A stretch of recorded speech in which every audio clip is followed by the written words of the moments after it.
As três dimensões da liberdade. A liberdade é um fenômeno tridimensional. A primeira dimensão é física. Você pode ser fisicamente escravizado e durante milhares de anos o homem foi vendido em praça pública como qualquer mercadoria. Existiram escravos no mundo inteiro. A eles não se aplicavam os direitos humanos. Eles não eram realmente aceitos como seres humanos. Eram considerados sub-humanos. E ainda se tratam as pessoas como se fossem sub-humanas. Na Índia, existem os Sudras, os intocáveis. Grande parte da Índia ainda vive na escravidão. Ainda existem regiões do país onde as pessoas não podem receber educação, não podem escolher profissões diferentes das que determinou a tradição 5.000 anos atrás. Acredita-se que o mero ato de tocá-las torna você impuro. É preciso tomar banho imediatamente. Mesmo que você não toque a pessoa, só a sombra dela, mesmo assim, você terá de tomar banho. E no mundo inteiro o corpo da mulher não é considerado como se considera o do homem. Ela não é tão livre quanto ele. Na China, durante séculos, o marido teve o direito de matar a mulher sem ser punido, pois a esposa era propriedade dele. Assim como você pode destruir a sua cadeira ou pôr fogo na sua casa, porque a cadeira é sua, a casa é sua, o mesmo você podia fazer com a sua mulher. Pelas leis chinesas, não havia punição para o marido que matasse a esposa, pois supunha-se que ela não tivesse alma. Ela era apenas um mecanismo reprodutor, uma fábrica de fazer filhos. Existe, portanto, a escravidão física e a liberdade física. Nesta, o seu corpo não está acorrentado. Você não é taxado como alguém inferior a qualquer outra pessoa. Existe uma igualdade no que diz respeito ao corpo. Mas mesmo hoje, essa liberdade não existe em todo lugar. Ela é cada dia menor, embora não tenha desaparecido completamente. Liberdade corporal significa que não existe diferença entre o negro e o branco, que não existe diferença entre o homem e a mulher, que não existe diferença de espécie alguma no que diz respeito aos corpos. Ninguém é puro e ninguém é impuro. Todos os corpos são iguais. Essa é a própria base da liberdade. Existe, então, a segunda dimensão, a liberdade psicológica. Existem pouquíssimas pessoas no mundo que são psicologicamente livres, pois, se você é muçulmano, não é psicologicamente livre. Se você é hindu, não é psicologicamente livre. Todo o nosso jeito de criar os filhos faz com que eles sejam escravos. Escravos de ideologias políticas, de ideologias sociais, de ideologias religiosas. Não damos a eles nenhuma chance de pensar por si mesmos, de investigar por si mesmos. Nós forçamos a mente deles a se encaixar num certo molde. Atulhamos a cabeça deles com um monte de coisas em que nem nós mesmos temos experiência. Os pais ensinam aos filhos que existe um Deus, e eles não sabem nada sobre Deus. Eles dizem aos filhos que existe o céu e existe o inferno, e eles não sabem nada sobre o céu e o inferno. Você está ensinando aos seus filhos coisas que nem você mesmo conhece. Você está só condicionando a mente deles, pois a sua mente foi condicionada pelos seus pais. Desse jeito, a doença é transmitida de geração em geração. A liberdade psicológica será possível quando deixarem que as crianças cresçam, quando elas tiverem auxílio para ficarem mais intelectuais, mais inteligentes, mais conscientes e mais alertas. Não se transmitirá a elas nenhuma crença. Não se ensinará nenhum tipo de credo, mas elas receberão todo o incentivo para buscar a verdade. E, desde o início, elas serão lembradas de que a sua própria verdade, as suas próprias descobertas, é que libertarão você. Nenhuma outra coisa fará isso por você. A verdade não é algo que se possa tomar emprestado. Não é algo que se possa estudar nos livros. Ninguém pode transmiti-la a você. É você que tem de aguçar a sua inteligência para poder olhar a existência e encontrá-la. Se deixarmos a mente da criança aberta, receptiva, alerta e lhe dermos incentivo para investigar, ela terá liberdade psicológica. Você não tem de ensinar isso a ela. Isso é algo que acompanha a liberdade psicológica como uma sombra. E essa criança lhe será grata. Do contrário, toda criança terá raiva dos pais, pois eles a terão arruinado, terão destruído sua liberdade, condicionado a mente dela.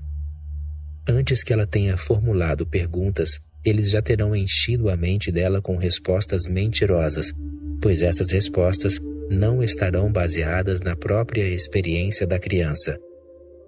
O mundo todo vive em escravidão psicológica. A terceira dimensão é o apogeu da liberdade, que consiste em saber que você não é o corpo, que você não é a mente, que você é apenas consciência pura. Esse conhecimento vem por meio da meditação. Ela separa você do corpo, separa você da mente, deixando só você ali, como consciência pura, como percepção pura. Isso é liberdade espiritual. Essas são as 3 dimensões básicas da liberdade do indivíduo. O coletivo não tem alma. O coletivo não tem mente. O coletivo não tem nem mesmo corpo. Ele não passa de um nome. É só uma palavra. Para o coletivo, não há necessidade de liberdade. Se todas as pessoas são livres, o coletivo será livre. Mas nós nos impressionamos muito com as palavras, tanto que esquecemos que elas não têm substância. O coletivo, a sociedade, a comunidade, a religião, a igreja, são todas elas palavras. Não existe nada real por trás delas. Eu me lembro de uma historinha. Em Alice no País das Maravilhas, Alice está indo ao palácio da rainha. Quando ela chega, a rainha pergunta: "Você encontrou um mensageiro no caminho até aqui?" A garotinha responde: "Ninguém, não encontrei ninguém." E a rainha pensou que ninguém fosse alguém, então perguntou: "Mas então, por que ninguém não chegou ainda?" A garotinha disse: "Senhora, ninguém é ninguém." A rainha respondeu: "Não seja idiota, eu entendi. Ninguém tem de ser ninguém, mas ele devia ter chegado antes de você. Parece que ninguém anda mais devagar do que você." E Alice disse: "Nada disso. Ninguém anda mais rápido do que eu." O diálogo continua desse jeito. Ao longo de toda a conversa, ninguém passa a ser alguém e fica impossível para Alice convencer a rainha de que ninguém é ninguém. O coletivo, a sociedade, tudo isso não passa de palavras. O que realmente existe é o indivíduo. De outro modo, haveria um problema. Qual é a liberdade do Rotary Club? Qual é a liberdade do Lions Club? Eles são apenas nomes. O coletivo é uma ideia muito perigosa. Em nome do coletivo, o indivíduo, o real, sempre tem de ser sacrificado. Eu sou absolutamente contra isso. As nações têm sacrificado os indivíduos em nome da nação. E nação é só uma palavra. As linhas que desenhamos nos mapas não existem em lugar nenhum sobre a Terra. Não passam de um jogo. Mas, para defender essas linhas desenhadas no mapa, milhões de pessoas morrem. Pessoas de verdade morrem por causa de linhas imaginárias. E você as transforma em heróis, heróis nacionais. Essa ideia de coletivo tem de ser exterminada. Do contrário, de um jeito ou de outro, continuaremos a sacrificar o indivíduo. Nós sacrificamos o indivíduo até em nome da religião, nas guerras religiosas. O muçulmano morre numa guerra religiosa sabendo que o seu paraíso está garantido. Ele ouvia do sacerdote: "Se morrer pelo Islã, você vai para o paraíso, gozar de todos os prazeres com os quais você nunca sonhou ou que nem sequer imaginou. E a pessoa que você matou também vai para o paraíso, porque ela foi morta por um muçulmano. É um privilégio para ela. Por isso, você não precisa se sentir culpado por ter matado um ser humano." Os cristãos têm as cruzadas, um jihad, uma guerra santa, e matam milhares de pessoas, queimam vivos seres humanos. Para quê? Por alguma coletividade, pelo cristianismo, pelo budismo, pelo hinduísmo, pelo comunismo, pelo fascismo, qualquer coisa serve. Pegue qualquer palavra que represente uma coletividade e o indivíduo pode ser sacrificado. Não há razão nem mesmo para a coletividade existir. Bastam os indivíduos. E, se os indivíduos forem livres, forem psicologicamente livres, espiritualmente livres, então o coletivo será naturalmente livre do ponto de vista espiritual. O coletivo é composto de indivíduos, não o contrário. Dizem que o indivíduo é só uma parte do coletivo. Isso não é verdade. O indivíduo não é só uma parte do coletivo. O coletivo é só uma palavra simbólica para uma reunião de indivíduos. Eles não são parte de nada, continuam independentes. Continuam organicamente independentes, não se tornam parte de um coletivo. Se quisermos realmente um mundo de liberdade, então temos de entender que ocorreram tantos massacres em nome da coletividade que agora é hora de parar. Todos os nomes coletivos têm de perder a grandeza que tinham no passado. Os indivíduos têm de ser o valor mais elevado. A liberdade, com relação a algo, não é liberdade de fato. A liberdade para fazer tudo o que se quer também não é a liberdade a que estou me referindo. Minha visão de liberdade é ser você mesmo. Não é uma questão de ficar livre de algo. Essa liberdade não será liberdade porque ela ainda é concedida a você. Existe uma causa para ela. A coisa da qual você se sentia dependente ainda está presente na sua liberdade. Você é grato a ela. Sem ela, você não teria se libertado.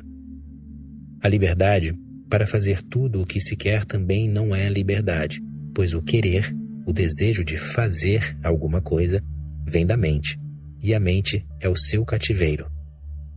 A verdadeira liberdade é fruto da consciência que não escolhe, mas, quando existe a consciência que não escolhe, a liberdade não depende nem de coisas, nem de que se faça alguma coisa. A liberdade que resulta da consciência que não escolhe é a liberdade de simplesmente ser você mesmo. E você já é você mesmo. Você nasceu assim. Portanto, isso não depende de nada mais. É algo que ninguém pode dar a você e ninguém pode tirar de você. Uma espada pode cortar a sua cabeça, mas não pode cortar a sua liberdade, o seu ser. Esse é o outro modo de dizer que você está centrado, enraizado no seu eu natural, existencial. Não tem nada a ver com o exterior. A liberdade com relação às coisas depende do exterior. A liberdade para se fazer algo também depende do exterior. A liberdade para ser absolutamente puro não tem de depender de nada exterior a você. Você nasceu livre, só que foi condicionado para esquecer isso. Camadas e mais camadas de condicionamentos fizeram de você um fantoche. Os fios estão nas mãos de alguém. Se você é cristão, você é um fantoche. Os seus fios estão nas mãos de um Deus que não existe. Então, só para dar a você a sensação de que Deus existe, há profetas, messias, que representam Deus. Eles não representam ninguém. São só pessoas egoístas, e até mesmo o ego quer transformar você num fantoche. Essas pessoas lhe dizem o que fazer, apresentam a você 10 mandamentos. Elas lhe dão a sua personalidade. Dizem que você é cristão, judeu, hindu, muçulmano. Elas lhe concedem o que chamam de conhecimento e, naturalmente, sob o imenso fardo que elas já começam a jogar sobre você na mais tenra infância, o peso de todo o Himalaia está sobre os seus ombros. Embaixo dele, escondido, reprimido, está o seu eu natural. Se você conseguir se livrar de todos os condicionamentos, se conseguir pensar que não é nem comunista nem fascista, que não é nem cristão nem muçulmano. Você não nasceu cristão nem muçulmano. Você nasceu apenas como uma consciência pura e inocente. Ficar novamente nessa pureza, nessa inocência, nessa consciência é o que eu chamo de liberdade. A liberdade é a experiência máxima da vida. Não há nada que supere isso. E a liberdade faz com que muitas flores desabrochem em você. O amor é a florescência da sua liberdade. A compaixão é outra florescência da sua liberdade. Tudo o que tem valor na vida floresce na inocência, no estado natural do seu ser. Portanto, não associe liberdade à independência. A independência vem naturalmente de alguma coisa, de alguém. Não associe liberdade a fazer coisas que você quer fazer, pois essa é a sua mente, não você. Quando quer fazer algo, deseja fazer algo, você está no cativeiro do querer e do desejar. Com a liberdade a qual estou me referindo, você simplesmente é. Em silêncio absoluto, serenidade, beleza, bem-aventurança. Entenda as raízes da escravidão. Para ser totalmente livre, a pessoa precisa estar absolutamente consciente, pois nosso cativeiro está enraizado na nossa inconsciência. Ele não vem de fora. Ninguém pode impedi-lo de ser livre. Você pode ser destruído, mas, a menos que você deixe, a sua liberdade não pode ser tirada de você. Em última análise, é sempre o seu desejo de não ser livre que tira a sua liberdade. É o seu desejo de ser dependente, o seu desejo de negar a responsabilidade de ser você mesmo que faz de você uma pessoa sem liberdade. No momento em que a pessoa assume a responsabilidade por si mesma, e lembre-se de que isso não é um mar de rosas, existem espinhos também. Não é açúcar no mel. Existem momentos de amargura também. A doçura é sempre contrabalançada pela amargura. Elas vêm na mesma proporção. As rosas são contrabalançadas pelos espinhos, os dias pelas noites, os verões pelos invernos. A vida mantém o equilíbrio entre os opostos polares. Assim, uma pessoa que esteja pronta para aceitar a responsabilidade por ser ela mesma, com todas as suas belezas, amarguras, alegrias e aflições, pode ser livre. Só uma pessoa assim pode ser livre. Viva isso em toda a sua agonia e em todo o seu êxtase. Ambos são seus. E nunca esqueça, o êxtase não pode vir sem a agonia. A vida não pode existir sem a morte e a alegria não pode existir sem a tristeza. E assim que as coisas são, não se pode fazer nada a respeito. Essa é a própria natureza, o próprio tal das coisas. Aceite a responsabilidade por ser como é, com tudo o que você tem de bom e com tudo o que tem de ruim, com tudo o que tem de belo e com tudo o que não é belo. Nessa aceitação, ocorre uma transcendência e a pessoa se torna livre. A sociedade e a liberdade do indivíduo. Uma entrevista. As regras sociais parecem ser uma necessidade básica dos seres humanos. No entanto, nenhuma sociedade jamais ajudou o ser humano a se realizar. Você poderia fazer a gentileza de explicar que tipo de relacionamento existe entre os indivíduos e a sociedade e como um pode ajudar o outro a evoluir? Trata-se de uma pergunta extremamente complexa, mas muito importante também.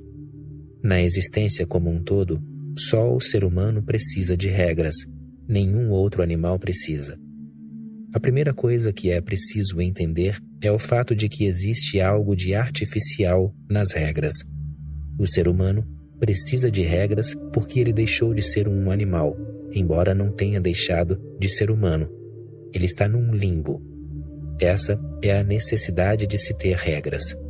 Se fôssemos um animal, não haveria essa necessidade.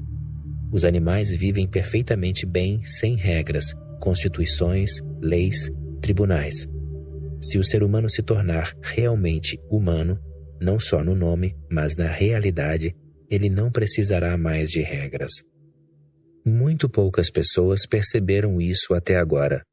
Por exemplo, para homens como Sócrates, Zaratustra, Bodhidharma, não existe necessidade de regras. Eles estão suficientemente alertas para não fazer nada que prejudique alguém. Não é preciso nenhuma lei, nenhuma constituição. Se toda a sociedade evoluísse a ponto de se tornar autenticamente humana, haveria amor, mas não haveria leis.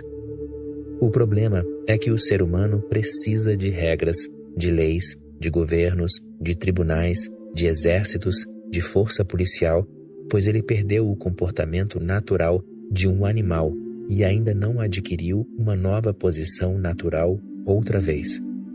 Ele está simplesmente no meio. Não está em lugar nenhum. Está num caos. Para controlar esse caos, todas essas coisas são necessárias. O problema fica mais complexo porque as forças que têm sido desenvolvidas para controlar o homem, as religiões, os governos, os tribunais, ficaram poderosas demais. Era preciso conferir poder a elas. Do contrário, como poderiam controlar as pessoas? Então, caímos por conta própria numa espécie de escravidão. Agora que essas instituições ficaram poderosas, elas não querem abrir mão dos seus próprios interesses. Elas não querem que o homem evolua. Você está perguntando como o homem e a sociedade, o indivíduo e a sociedade podem evoluir. Você não entende nada do problema. Se o indivíduo evoluir, a sociedade se desfaz. A sociedade existe só porque não deixam o indivíduo evoluir. Todos esses poderes estão há séculos controlando o homem e gozando do poder e do prestígio que tem. Eles não estão dispostos a deixar o homem evoluir, a deixar o homem se desenvolver até chegar ao ponto em que esses poderes e essas instituições se tornem inúteis. Existem muitas situações que ajudarão você a entender. Aconteceu na China, 25 séculos atrás. Lao Tzu ficou muito famoso. Era um homem sábio, sem dúvida um dos homens mais sábios que já existiram. O imperador da China pediu muito humildemente a ele que aceitasse ser o líder da corte suprema, pois ninguém poderia cuidar das leis do país melhor do que ele. Lao Tzu tentou persuadir o imperador de que não era o homem certo, mas o imperador continuou insistindo. Lao Tzu disse: "Se o senhor não quer me ouvir, basta que eu passe um dia no tribunal para que veja que eu não sou o homem certo, pois o sistema está errado. Com toda modéstia, eu não estaria dizendo a verdade ao senhor. Ou eu existo, ou as suas leis e a sua ordem e a sua sociedade existem. Assim, vamos tentar." No primeiro dia, trouxeram ao tribunal um ladrão que roubara quase metade dos tesouros do homem mais rico da capital. Lao Tzu ouviu o caso e então disse que o ladrão e o homem rico deveriam ficar ambos na cadeia durante 6 meses. O homem rico disse: "O que está dizendo?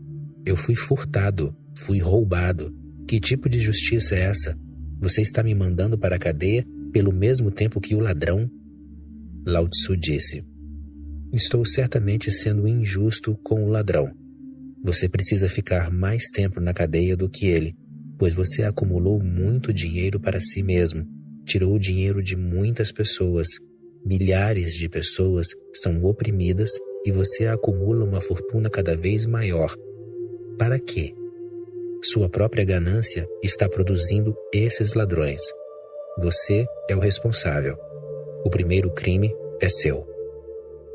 A lógica de Lao Tzu era absolutamente clara. Se continuar a existir tantos pobres e tão poucos ricos, não será possível deter os ladrões. Não será possível fazê-los parar de roubar. O único jeito de detê-los é ter uma sociedade em que todo mundo tenha o suficiente para atender às próprias necessidades e ninguém acumule fortunas desnecessárias apenas por ganância. O homem rico disse: antes que me mande para a cadeia, eu quero ver o imperador, pois isso não está de acordo com a Constituição. Isso não está de acordo com a lei deste país. Lao Tzu disse: isso é uma falha da Constituição e uma falha das leis deste país. Não sou o responsável por isso. Vá e fale com o imperador.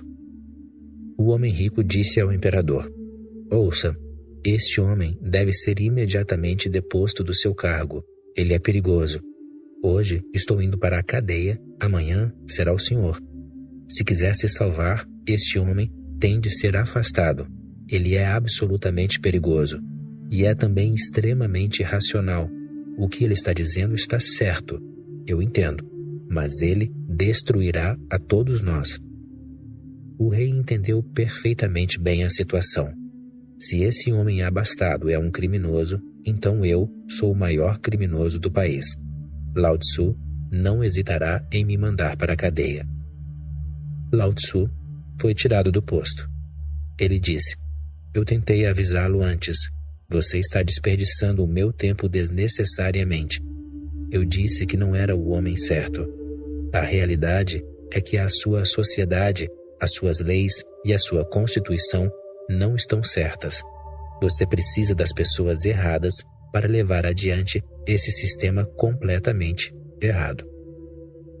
O problema é que as forças que criamos para evitar que o homem se esfacelasse no caos agora são tão poderosas que elas não querem deixá-lo livre para crescer, pois, se ele conseguir crescer, tornar-se um indivíduo alerta, consciente, não haverá necessidade de todas essas pessoas. Elas ficarão todas sem trabalho e, junto com esse trabalho, perderão também o seu prestígio, o seu poder, a sua liderança, o seu sacerdócio, o seu papado. Tudo isso acabará. Por isso, aqueles que no início eram necessários para dar proteção, agora passaram a ser inimigos da humanidade. Minha postura não é brigar com essas pessoas, pois elas são poderosas, elas têm exércitos, têm dinheiro, têm tudo. Você não pode brigar com elas, você será destruído. O único jeito de sair dessa confusão é começar silenciosamente a desenvolver sua consciência, e isso eles não podem impedir à força. Na verdade, eles não podem nem sequer saber o que está se passando dentro de você. Eu ofereço a você a alquimia da transformação interior. Mude o seu ser interior. E no momento em que mudar, em que for completamente transformado, você repentinamente verá que não está mais aprisionado, não é mais um escravo. Você era um escravo por causa do seu caos. Aconteceu na Revolução Russa. No dia em que ocorreu a Revolução, uma mulher, em Moscou, começou a andar no meio da rua. O policial disse: isso não está certo, você não pode andar no meio da rua. A mulher disse: agora somos livres. Mesmo que você seja livre, terá de seguir as leis de trânsito. De outro modo, o tráfego ficará impossível.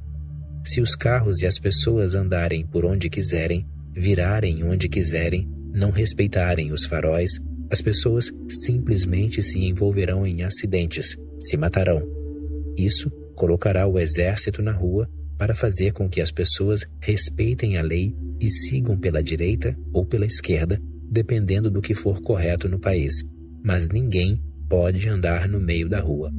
Então, sob a mira de um revólver, você terá de seguir as regras. Eu nunca me esqueço dessa mulher. Ela é muito simbólica. Liberdade não significa caos.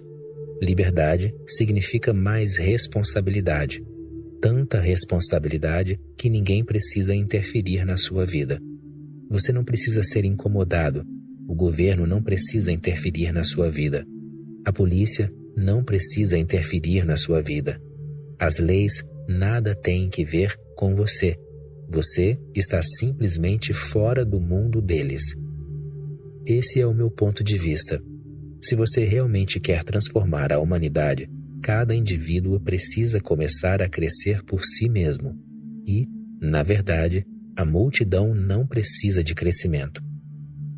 O crescimento é como uma criança se desenvolvendo no útero da mãe. Nenhuma multidão é necessária. A mãe só precisa ser cuidadosa. Um novo ser humano tem de nascer em você. Você tem de se tornar o útero de um novo ser humano. Ninguém saberá disso, e é melhor que ninguém saiba mesmo. Você simplesmente continua fazendo o seu trabalho de todo dia, vivendo no mundo de todo dia, sendo simples e comum, sem virar revolucionário, reacionário, punk, skinhead. Isso não vai ajudar em nada. Isso é pura estupidez. Eu compreendo que seja causado pela frustração, mas ainda assim é insano. A sociedade é insana, e por causa da frustração, você fica insano? A sociedade não tem medo dessas pessoas. A sociedade só tem medo de pessoas que podem ficar tão centradas, tão conscientes, que as leis passam a não ter utilidade para elas. Elas sempre fazem tudo certo. Elas estão além das garras dos chamados interesses poderosos. Se os indivíduos crescem, a sociedade mingua. O modo como eles conheciam a sociedade, com governo, exército, tribunais, polícia, prisões, essa sociedade minguará. É claro que pelo fato de existirem tantos seres humanos, novas formas de coletividade surgirão. Eu não gostaria de chamá-las de sociedade só para evitar a confusão entre as palavras. Eu chamo a nova coletividade de comuna. A palavra é significativa. Quer dizer um lugar em que as pessoas não só vivem juntas, mas onde elas estão em profunda comunhão. Viver junto é uma coisa. Nós vivemos juntos. Em toda cidade, em todo vilarejo, milhares de pessoas estão vivendo juntas. Mas que tipo de convivência é essa? As pessoas nem sequer conhecem os vizinhos. Elas vivem no mesmo prédio, centenas de pessoas, e nunca vêm a saber que vivem no mesmo lugar. Isso não é convivência porque não há comunhão. É simplesmente uma multidão, não uma comunidade.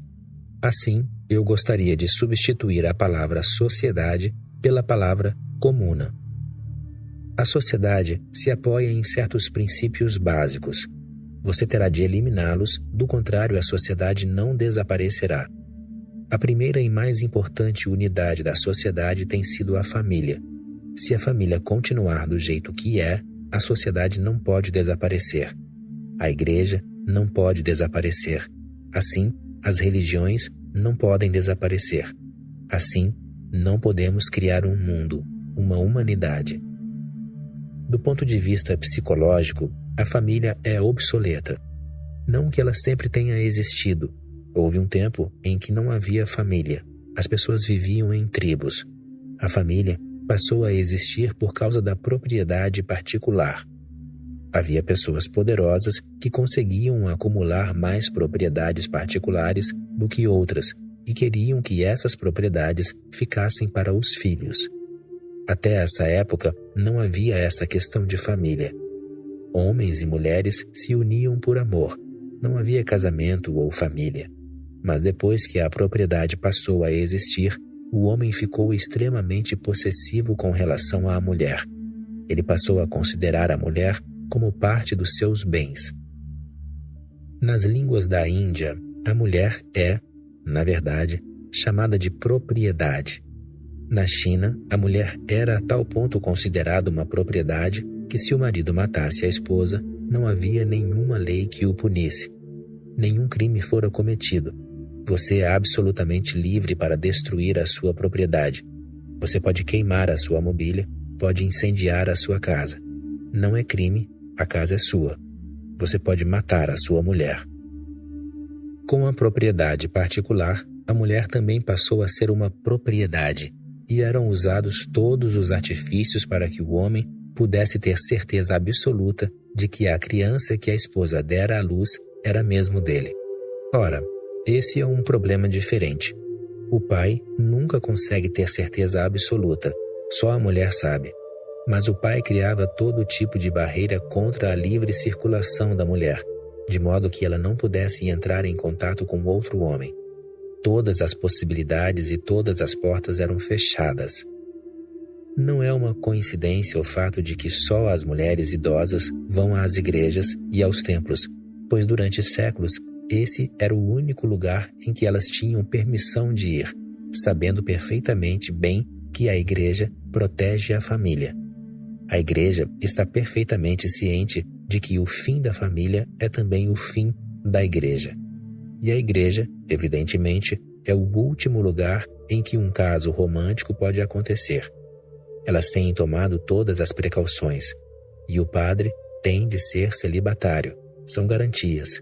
O padre é celibatário, é contra o sexo, é contra as mulheres, em cada religião de um modo diferente. O monge jainista não pode tocar uma mulher. Na verdade, a mulher não pode ficar a menos de 2,5 metros do monge jainista. O monge budista não pode tocar uma mulher. Existem religiões que não permitem que as mulheres entrem nos seus locais religiosos, ou elas têm patrícios para separá-las dos homens. Estes ocupam a parte principal do templo ou da mesquita. As mulheres ficam num canto, separadas. Os homens não podem nem sequer vê-las. Encontrar alguém é impossível. Muitas religiões, como o islamismo, cobrem o rosto das mulheres. O rosto das mulheres muçulmanas fica pálido porque nunca toma sol. O rosto delas fica coberto. O corpo delas é coberto de todos os modos possíveis. A mulher não recebe educação porque a educação faz com que as pessoas tenham tipos estranhos de pensamento. As pessoas começam a pensar, começam a discutir. Não se permitia que a mulher tivesse um trabalho remunerado, pois isso significava independência. Então, ela era isolada em todos os lugares apenas por esta simples razão, para que o homem pudesse ter certeza de que o filho era realmente dele. Aqueles que eram realmente poderosos, os reis, por exemplo, tinham servos castrados, pois eles circulavam pelo palácio, trabalhando e servindo às pessoas.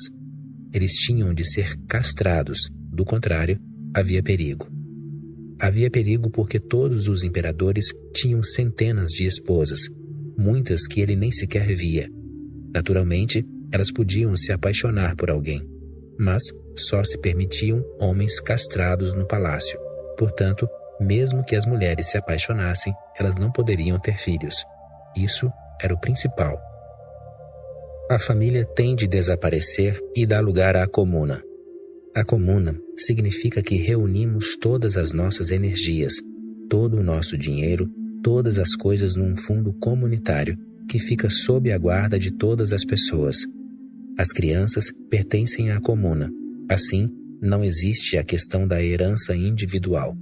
E com todas as energias, todo o dinheiro, todos os recursos compartilhados, toda a comuna pode ser rica e toda a comuna pode desfrutar de uma vida igualitária.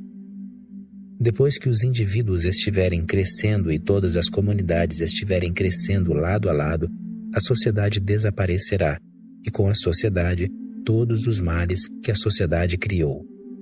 Eu darei um exemplo. Somente na China, um salto extremamente revolucionário foi dado 2.000 anos atrás. Naquela época, o paciente tinha de pagar o médico enquanto continuasse saudável. Se ficasse doente, o médico não precisava receber nenhum pagamento. Isso parece muito estranho. Nós pagamos o médico quando estamos doentes e ele nos deixa saudáveis novamente. Mas isso é perigoso, pois faz com que o médico fique dependente da sua doença. A doença se torna interessante para ele. Quanto mais pessoas ficam doentes, mais o médico ganha. O seu maior interesse não é mais a saúde, mas a doença. Se todo mundo ficar saudável, o médico será o único que ficará doente. Eles tiveram uma ideia revolucionária, prática. Toda pessoa tem o seu médico e, contanto que essa pessoa fique saudável, o médico é pago todo mês. É dever do médico manter a pessoa saudável e, naturalmente, é o que ele fará, pois é pago para isso. Se a pessoa cair doente, o médico perde o dinheiro. Quando há epidemias, o médico vai à bancarrota. Nos dias de hoje, acontece justamente o contrário. Eu ouvi uma história. O médico procurou Mullah Nasruddin e disse: "Você não pagou, e eu já vim várias vezes lembrá-lo de que curei o seu filho da catapora, mas você não me ouve." Mullah disse: "É melhor que você me ouça, do contrário, levarei você à justiça." O médico disse: "Isso é estranho, eu cuidei do seu filho." Mullah disse: "Sim, isso eu sei, mas quem provocou uma epidemia na cidade inteira? Meu filho.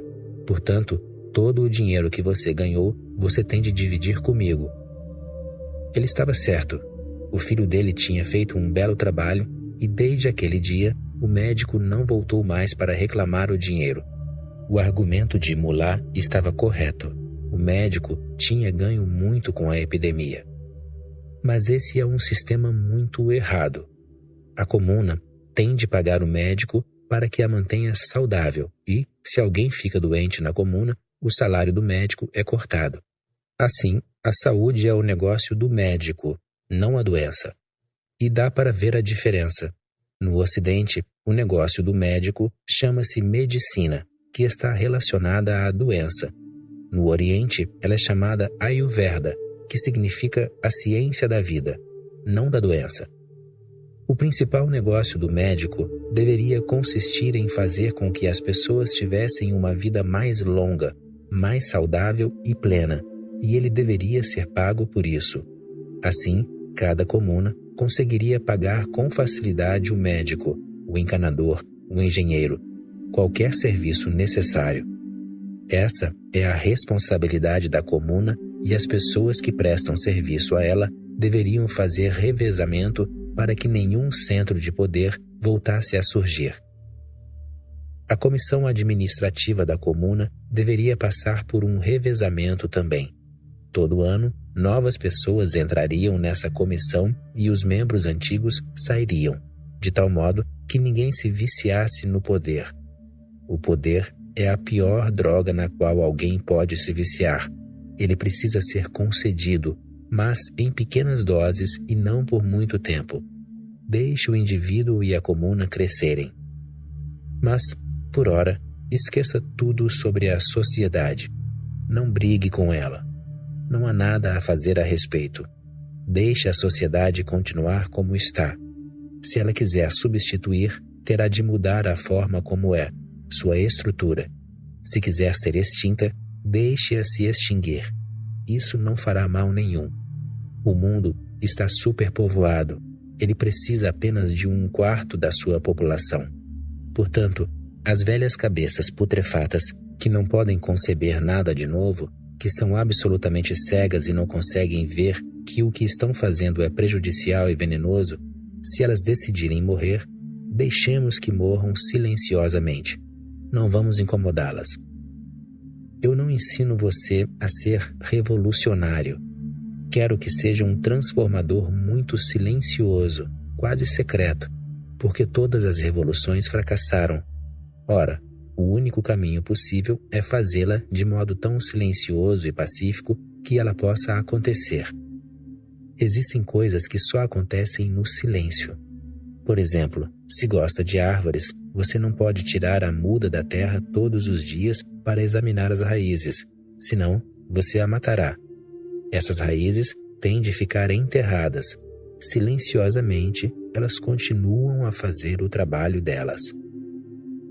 O meu pessoal tem de ser como as raízes. Trabalham em silêncio, mudando a si mesmos, mudando qualquer um que esteja interessado, difundindo os métodos que podem promover essa mudança, criando pequenos ajuntamentos, pequenos grupos, pequenas comunas e, sempre que possível, comunas maiores. Mas deixemos que essa coisa toda aconteça muito silenciosamente, sem criar nenhum tumulto. O indivíduo só pode existir se a sociedade perecer. Os dois não podem existir ao mesmo tempo. É hora de a sociedade morrer. E nós encontraremos novas formas de convivência que não serão formais, que não terão mais a ver com o coração. A família impede que isso aconteça. A família estabelece um limite em torno de cada criança. Ela diz: "Eu sou o seu pai, então me ame." Eu sou sua mãe, então me ame. Eis aqui a sua família. Se for preciso, sacrifique-se pela sua família. A mesma ideia é projetada numa escala maior quando se trata de uma nação. Esta é a sua nação. Se ela precisar de você, sacrifique-se. Família, sociedade, nação, é a mesma ideia ficando cada vez maior. Portanto, a principal crítica é com relação à família. A família é a raiz de todos os nossos problemas. Nossa pobreza, nossa loucura, nosso vazio, nossa falta de amor. Tudo isso é causado pela família. E a família é a causa de todos os nossos condicionamentos. Desde o início, ela começa a condicionar a nossa mente. Você é judeu. Você é cristão. Você é hindu. Você é isto ou aquilo. E a pobre criança não sabe que bobagem você está falando. Ouvi falar de um rabino e um bispo. Eles moravam de frente um para o outro e, naturalmente, estavam constantemente competindo com relação a tudo. Era uma questão de provar o prestígio de sua religião. Uma manhã, o rabino viu o bispo aparecer com um carro novo. Ele perguntou: "O que está fazendo?" O bispo estava espargindo água sobre o carro. Ele respondeu: "Estou batizando o carro. É meu carro novo, um Cadillac." O rabino ficou inconformado. Diante dos seus próprios olhos, diante da porta da sua casa, estavam tornando o carro cristão. No dia seguinte, quando o bispo saiu de casa, ficou surpreso. Perguntou ao rabino: "O que está fazendo?" Um belo Rolls Royce estava parado em frente e o rabino estava arrancando o escapamento do carro. Ele disse: "Estou circuncisando o Rolls Royce. Agora ele é judeu." É isso que eles fazem com todas as crianças. E toda a criança é tão inocente quanto o Cadillac e o Rolls Royce. Ela não sabe o que estão fazendo com ela. A família é a base de todos os condicionamentos. Ela lhe dá de herança todo o passado e o peso, o fardo, de todas aquelas coisas que se provaram erradas durante centenas de anos. Você está sobrecarregado com todas essas coisas erradas e sua mente está fechada e atravancada, sem poder receber nada novo que vá contra ela. A sua mente está simplesmente cheia de coisas erradas. Se as crianças estiverem sob os cuidados da comuna, eu já experimentei e constatei que ela é extremamente bem-sucedida. As crianças são muito mais felizes porque são bem mais livres. Nenhum condicionamento é impresso nelas. Elas amadurecem mais cedo e, pelo fato de ninguém tentar torná-las dependentes, elas ficam independentes. Ninguém facilita as coisas para elas, então elas têm de se virar sozinhas. Isso traz maturidade, lucidez, uma certa força. E todas elas meditam. A meditação não é um condicionamento. É simplesmente sentar-se em silêncio, sem fazer nada, só apreciando o silêncio da noite, o silêncio do início da manhã, e aos poucos você vai se familiarizando com o silêncio que permeia o seu interior. Então, no momento em que fecha os olhos, você cai num lago silencioso que é insondável. E desse silêncio você sempre sai revigorado. Desse silêncio vem o seu amor, vem a sua beleza, vem uma profundidade especial nos seus olhos, uma aura especial em seu ser, uma força para a sua individualidade e o respeito por si mesmo.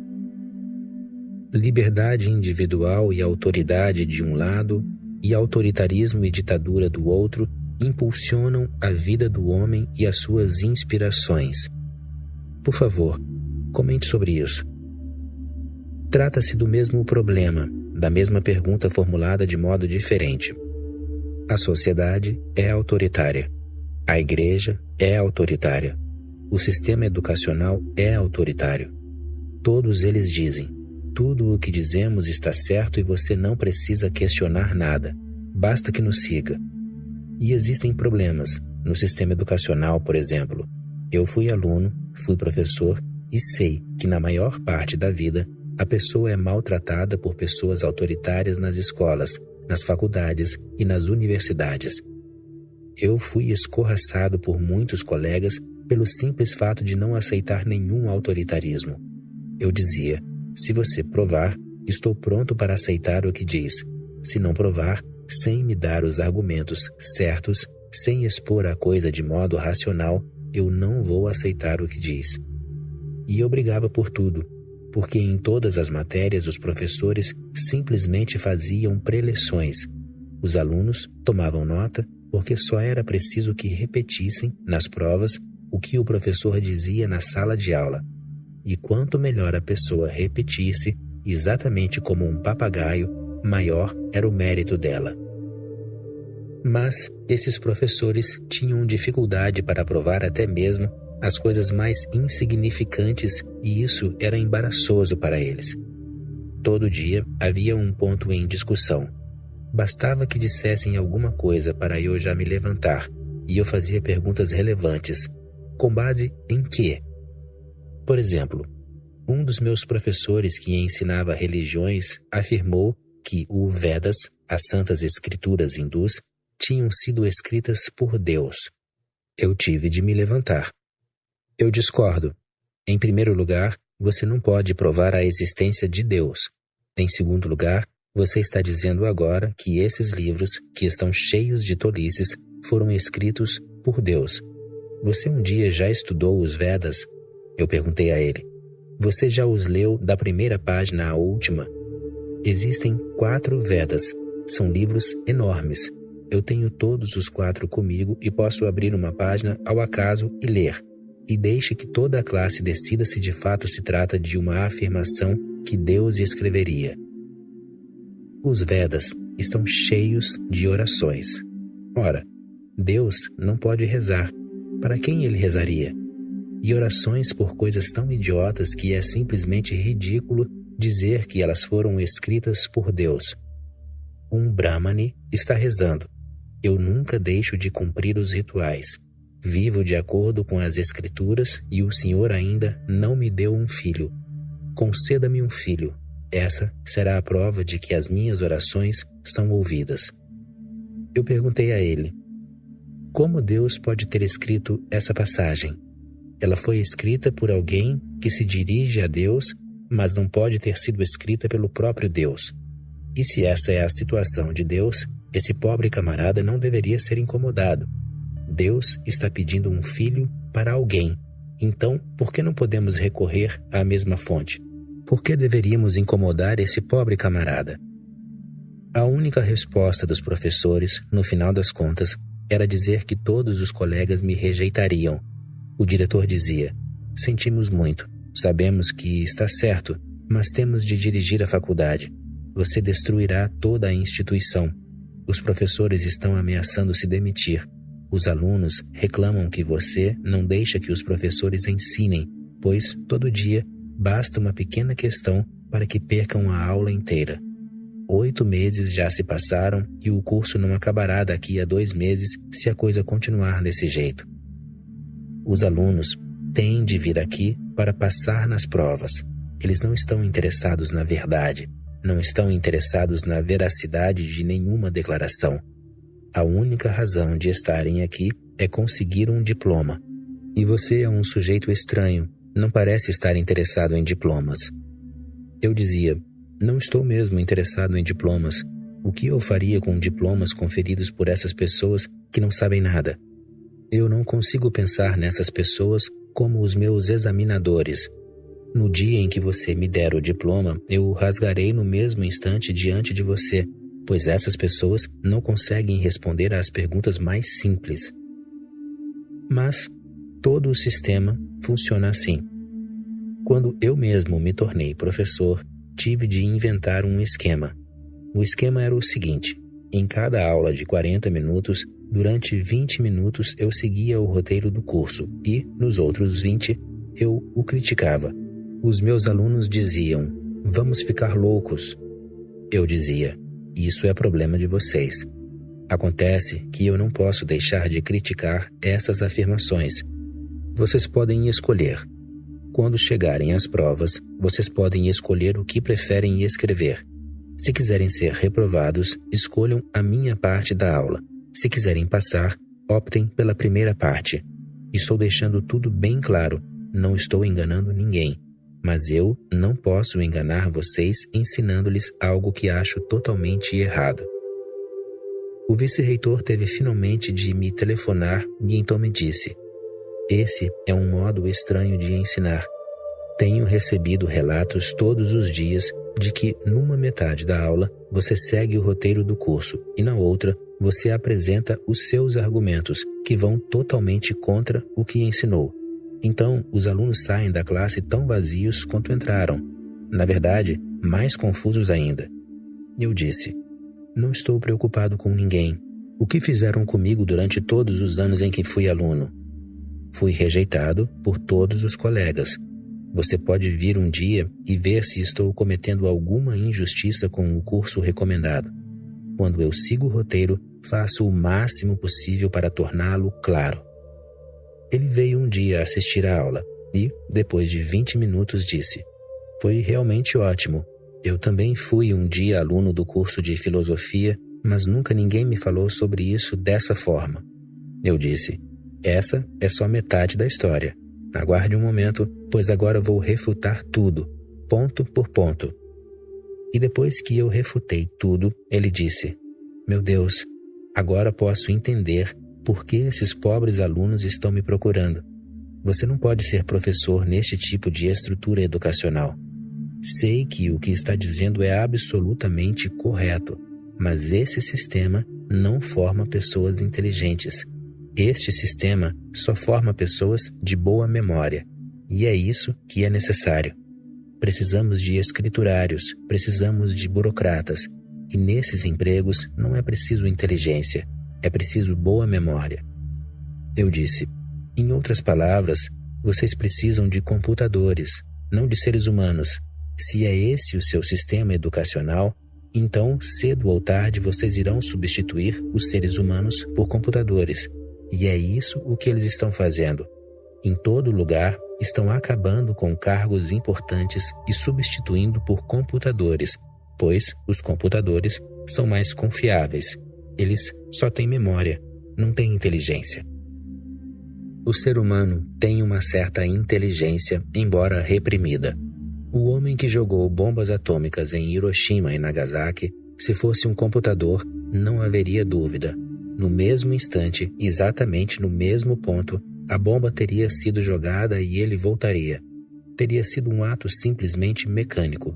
Mas o homem que atirou a bomba, embora a sua inteligência pudesse ter sido destruída, teve de pensar 2 vezes antes de cumprir a sua tarefa: matar centenas de milhares de pessoas que eram absolutamente inocentes, que eram civis, não militares, que não tinham feito mal algum a ninguém. Seria correto? Agora, em todos os lugares, todas as armas nucleares estão sob o controle dos computadores, não em mãos humanas. Os computadores travarão a Terceira Guerra Mundial. Os seres humanos serão mortos. Essa é outra questão. Os computadores não ligam a mínima se a humanidade sobreviverá ou se será extinta. Isso não importa para eles. Mas eles farão um trabalho exato e eficiente como homem nenhum pode fazer. O homem pode hesitar em destruir toda a humanidade. Um pouco de inteligência, só um pouquinho, é suficiente para suscitar a pergunta: o que estou fazendo aqui? Todas as nossas instituições, as nossas religiões, são autoritárias. Elas não lhe dizem por quê. Simplesmente faça isso porque está escrito no livro, porque Jesus disse isso. Jesus não deu nem sequer uma explicação do porquê aquilo tinha de ser feito. Ele não deu nenhum embasamento racional para nenhuma das suas doutrinas. Nem Moisés fez isso, nem Krishna. Krishna simplesmente disse para Arjuna: isso vem de Deus, você tem de lutar. Isso é autoritarismo. E Deus é usado, é manipulado em todas as situações para fazer com que qualquer coisa que você diga seja absolutamente inquestionável. Temos de destruir todo o autoritarismo que existe neste mundo. A autoridade é totalmente diferente. O autoritarismo está ligado à sociedade, à igreja. A autoridade é algo que se refere à realização pessoal. Se eu digo algo a você, eu digo com autoridade. Isso simplesmente significa que estou dizendo isso porque essa é a minha experiência. Mas isso não significa que você tenha de acreditar. Basta que você ouça. Agora, você pode refletir a respeito. Você pode decidir se é contra ou a favor. Para mim, o importante não é que você decida ser a favor do que eu disse. O importante para mim é que você decida por si próprio. A sua decisão pode ser discordar, isso não importa, mas a decisão tem de vir de você. Se não vier, então você está me tornando autoritário. Eu estou falando com base na minha autoridade. Por gentileza, não faça de mim uma pessoa autoritária, pois eu estou simplesmente expondo o fato com todo o ímpeto e ardor de que sou capaz. O que eu disse ficou absolutamente claro para você e agora você é livre para decidir. Eu não estou decidindo por você.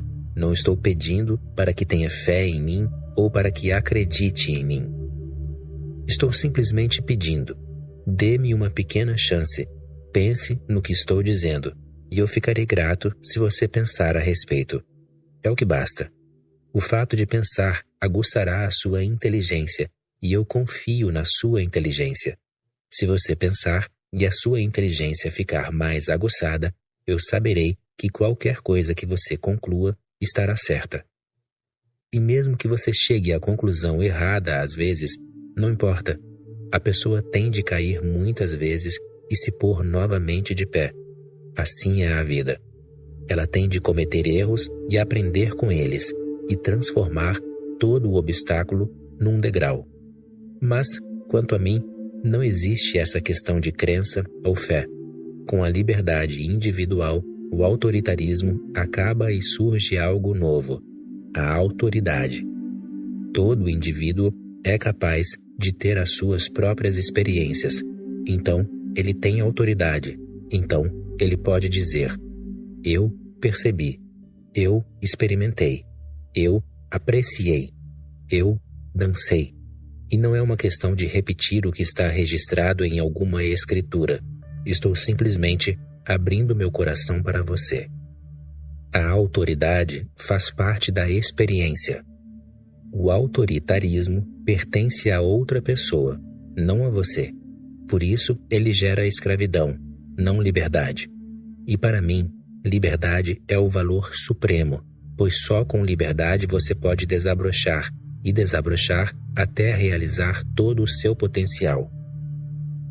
A sociedade é um fato real determinado pela existência do homem ou é um conceito falso, um condicionamento que só existe porque o homem está adormecido? A sociedade não é uma realidade existencial. Ela é criada pelo homem porque o homem está adormecido, porque o homem está em meio ao caos, porque o homem não é capaz de ter liberdade sem transformá-la em licenciosidade. O homem não é capaz de ter liberdade e não tirar vantagem dessa liberdade. Portanto, a sociedade é uma criação do homem, artificial, mas necessária. Como a sociedade é artificial, pode-se acabar com ela. Só porque ela foi necessária um dia, isso não significa que tenha de ser necessária para sempre. O homem tem simplesmente de mudar as condições que a tornaram necessária. E é bom que ela não seja existencial, senão não haveria jeito de nos livrarmos dela. Ela é algo que nós próprios fabricamos. Podemos destruí-la no dia em que quisermos. Como evoluir deixando para trás a coletividade, as nações, sem cair na barbárie de egos isolados lutando uns contra os outros? Todas as perguntas de vocês giram em torno de uma coisa. Eu gostaria de dar uma única resposta. Lembro-me de uma parábola. Um grande mestre estava sentado à beira-mar, na praia, e um homem que buscava a verdade se aproximou dele, tocou os seus pés e pediu: se não for incomodar, eu gostaria de fazer qualquer coisa que o senhor sugira para me ajudar a encontrar a verdade. O mestre simplesmente fechou os olhos e ficou em silêncio. O homem sacudiu a cabeça, dizendo para si mesmo: "Esse homem parece louco. Eu lhe faço uma pergunta e ele fecha os olhos." Ele cutucou o mestre e insistiu: "E a minha pergunta?" O mestre disse: "Eu a respondi. Basta sentar-se em silêncio. Não faça nada e a grama cresce por si mesma. Você não precisa se incomodar com isso. Tudo acontecerá por si mesmo. Basta que se sente em silêncio. Aprecie o silêncio." O homem disse: "O senhor pode me dar um nome para isso? Porque as pessoas vão me perguntar: o que você está fazendo?" Então o mestre escreveu na areia com o dedo: "Meditação." O homem disse: "Essa é uma resposta muito breve. Explique melhor." O mestre escreveu com letras maiúsculas: "Meditação." O homem disse: "Mas são apenas letras maiúsculas. O senhor escreveu a mesma coisa." O velho mestre disse: "Se eu disser mais do que isso, estará errado. Se pode entender, então faça o que eu disse e você saberá." E essa é a minha resposta também. Cada pessoa tem de se tornar um praticante de meditação, um observador silencioso, de modo que possa descobrir por si mesma. E essa descoberta vai mudar tudo em torno dela. E se conseguirmos mudar muitas pessoas por meio da meditação, conseguiremos criar um mundo novo. Muitas pessoas esperam há séculos por um mundo novo, mas elas não têm ideia de como criá-lo. Estou dando a vocês a ciência exata para criá-lo. Meditação é o nome dessa ciência. O problema de Deus. Existe uma frase profética de Friedrich Nietzsche: "Deus está morto e o homem está livre." Ele teve uma grande clareza de visão. Pouquíssimas pessoas são capazes de entender a profundidade do que ele disse. Trata-se de um marco na história da consciência. Se existir um Deus, o homem nunca pode ser livre. Essa é uma impossibilidade. Deus e a liberdade do homem não podem coexistir, pois o próprio significado de Deus é que ele é o Criador. Então, nós somos reduzidos a marionetes. E, se ele pode nos criar, então pode nos destruir a qualquer momento. Ele nunca pediu para nos criar. Ele não é obrigado a pedir para nos destruir. Ele nos cria ou nos destrói por puro capricho. Como você pode ser livre? Você não é livre nem para existir. Nem mesmo para nascer você tem liberdade. Nem mesmo para morrer você a tem. E entre essas duas escravidões, você acha que a sua vida pode ser livre? Deus tem de morrer para que a liberdade do ser humano seja resgatada. A escolha é clara. Não há como entrar num acordo. Com Deus, o homem continuará sendo um escravo e a liberdade uma palavra vazia. Apenas sem Deus a liberdade começa a fazer sentido. Mas a afirmação de Nietzsche é só uma parte. Ninguém tentou concluí-la. Ela parece completa, mas as aparências enganam. Nietzsche não estava a par de que existem religiões no mundo que não têm nenhum Deus. Contudo, nem nessas religiões o homem é livre. Ele não conhecia o budismo, o jainismo, o taoísmo, as mais profundas de todas as religiões, pois em nenhuma delas existe um Deus. Pela mesma razão, Lao Tzu, Mahavira e Gautama Buda negaram Deus, pois eles podiam perceber que com Deus o homem não passa de uma marionete. Com ele, todos os esforços para atingir a iluminação ficariam sem sentido. Você não é livre. Como pode ficar iluminado? Existe alguém onipotente, todo-poderoso. Ele pode acabar com a sua iluminação. Ele pode destruir qualquer coisa.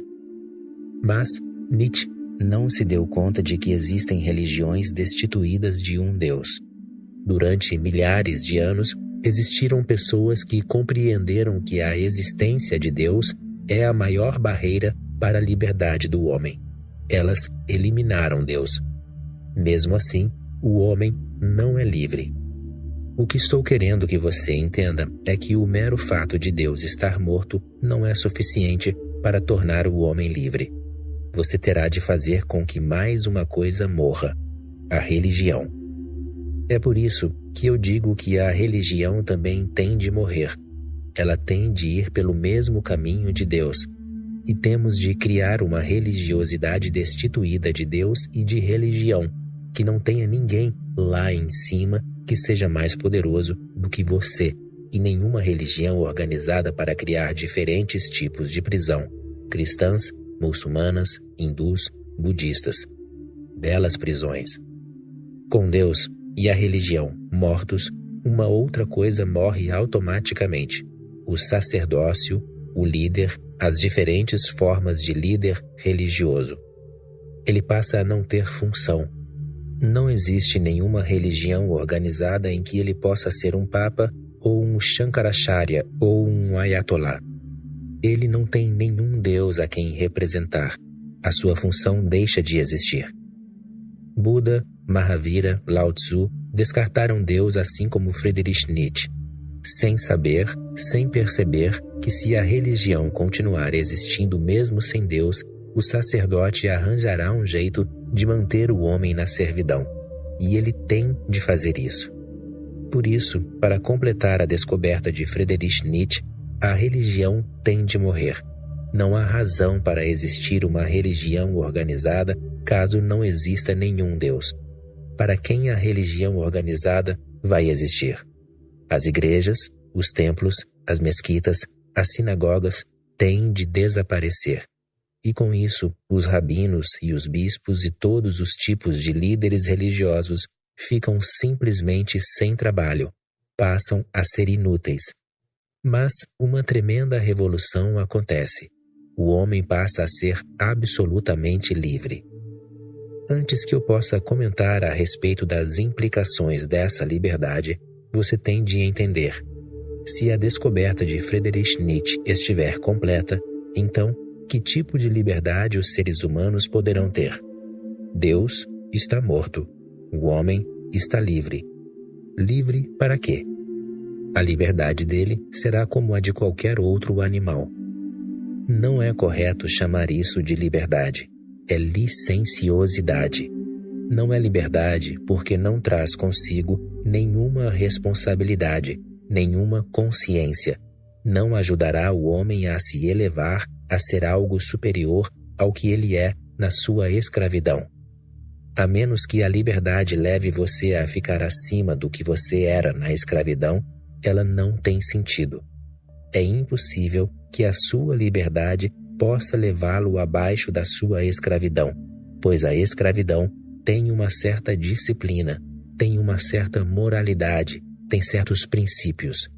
Ela tem uma certa religião organizada para cuidar de você, para deixá-lo com medo do castigo e do inferno, para mantê-lo ávido por recompensas e pelo céu, e para mantê-lo um pouco acima do animal selvagem que tem liberdade, mas uma liberdade que não faz dele um ser superior. Ela não confere a ele nenhuma qualidade que você possa apreciar. Nietzsche não fazia ideia de que não basta dar liberdade.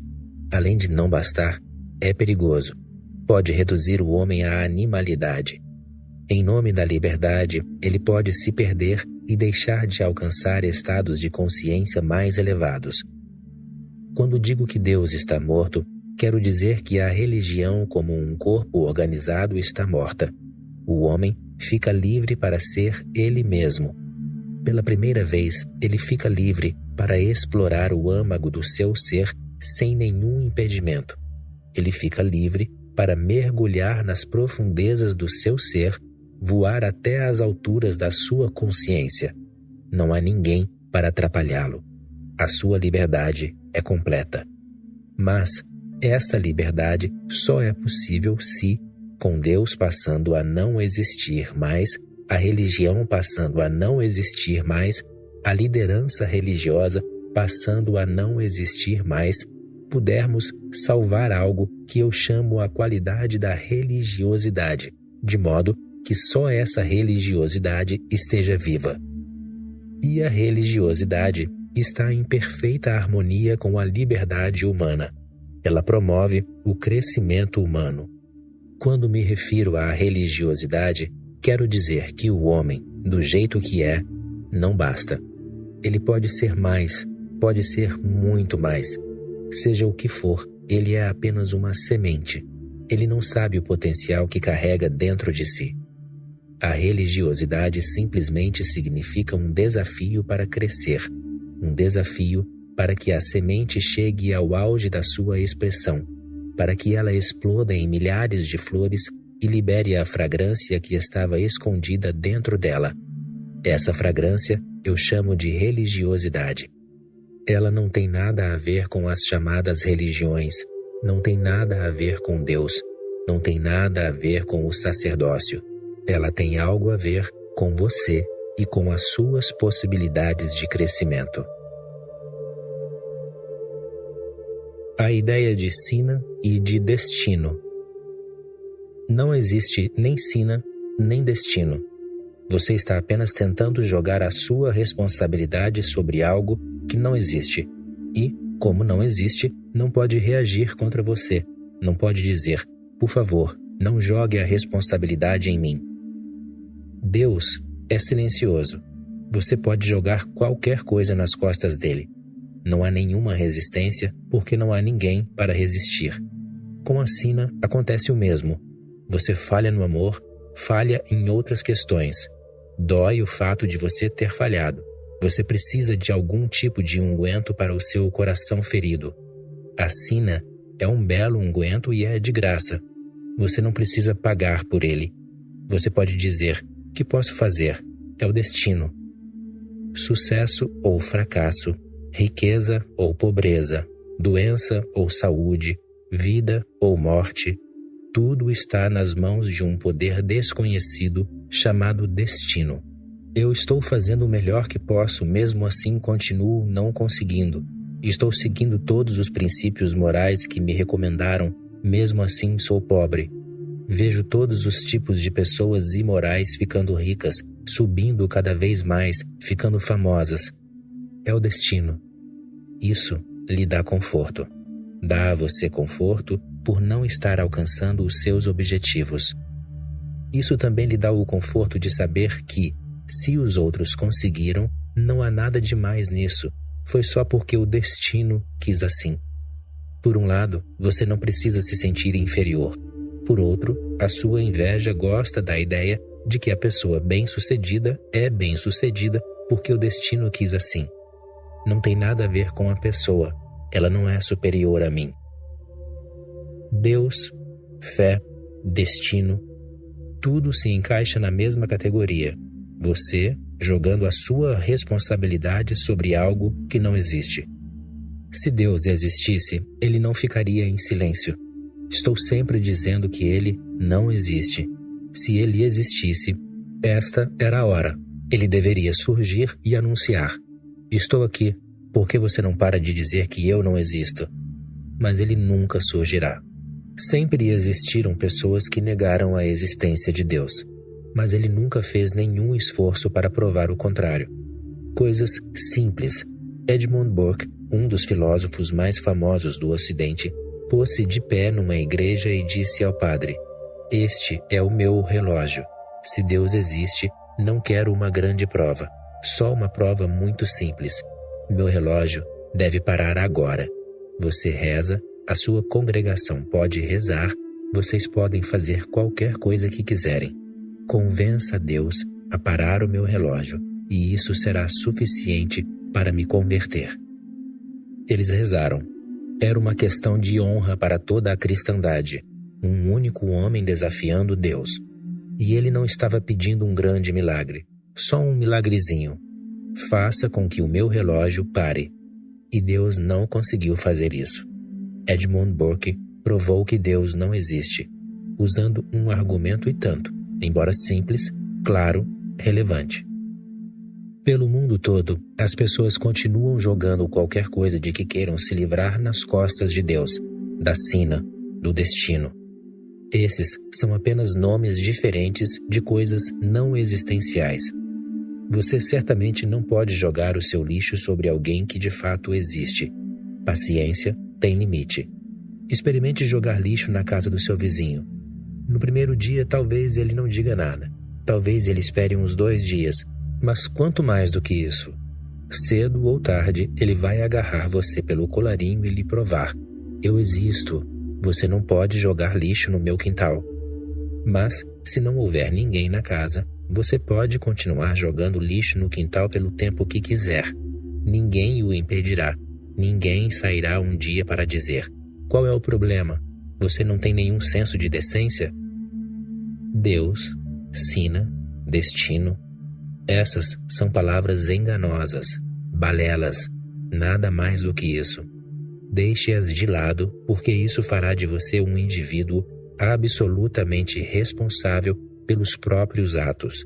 E, a menos que assuma a responsabilidade por si mesmo, você nunca ficará forte, nunca será independente, nunca sentirá o gosto da liberdade.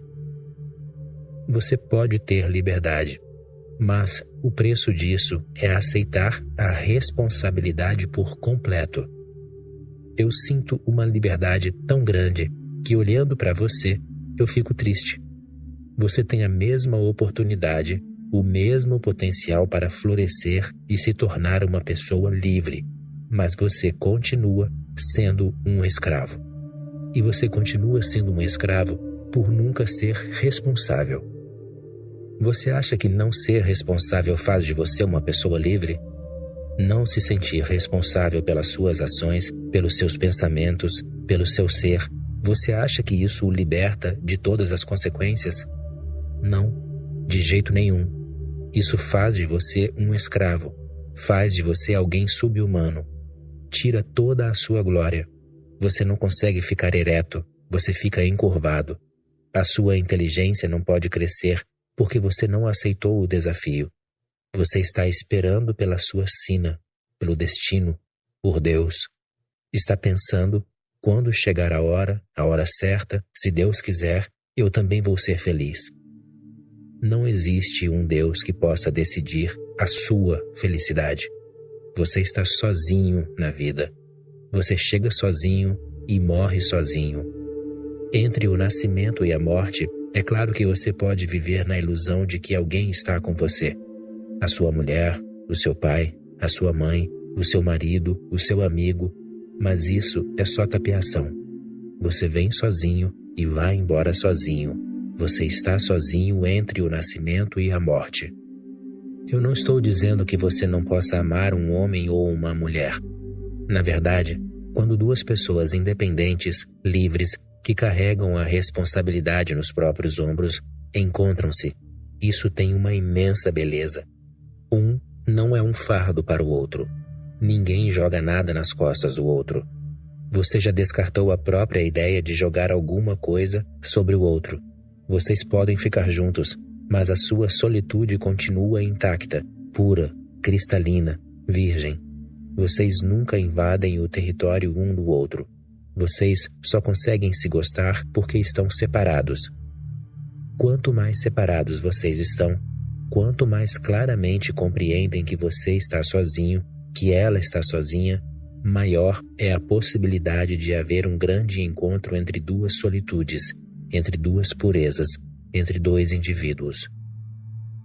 Esqueça palavras como destino, sina, sorte, Deus, e não se deixe enganar por astrólogos, pessoas que leem mentes, que leem mãos, que preveem o futuro. Não existe futuro se você não criá-lo. E seja lá o que for que acontecerá amanhã, será criação sua. E isso tem de ser criado hoje, agora, porque é do hoje, do útero do dia de hoje, que o amanhã nascerá. Assuma completamente a responsabilidade por si mesmo. Essa é a mensagem que deixo a você. É por isso que estou continuamente tentando destruir Deus na sua mente. Eu não tenho nada contra ele. Como posso ter algo contra ele? Ele não existe. Você acha que vou perder tempo lutando com algo que não existe? Não. Eu estou lutando com os seus condicionamentos. Eles existem. Deus não existe, mas uma ideia de Deus existe em você e eu estou lutando com essa ideia, dizendo para que você a descarte, para que se livre dela e assuma a responsabilidade pela sua vida. Esta é a minha experiência. No dia em que assumi a responsabilidade por mim mesmo, vi as portas da liberdade se abrindo para mim. Essas duas coisas acontecem ao mesmo tempo. Todo mundo quer liberdade. Ninguém quer responsabilidade. Você nunca terá liberdade. Continuará um escravo. Lembre-se, continuar um escravo também é responsabilidade sua. Você que optou por isso. Ninguém o obrigou.